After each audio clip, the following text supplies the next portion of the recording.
ও মা, আজকে তো 15ই আগস্ট, মাছ করলে না মাংস করলে? আজকে 15ই আগস্ট মাছ করলাম না মাংস করলাম?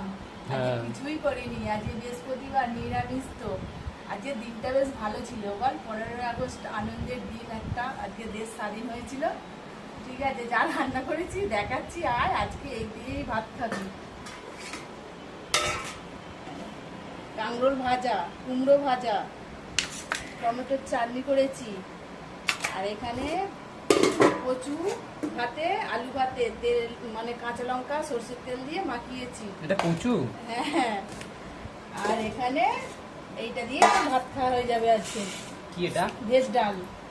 ও, আর এখানে পেঁপে সেদ্ধ, আর হচ্ছে ভাত। আজকে খেয়ে রে এই দিয়ে কালকে হবে মাংস। কি করবো বল, আছে বৃহস্পতিবার পড়ে গেছে। আচ্ছা ঠিক আছে। ভাত বাড়ি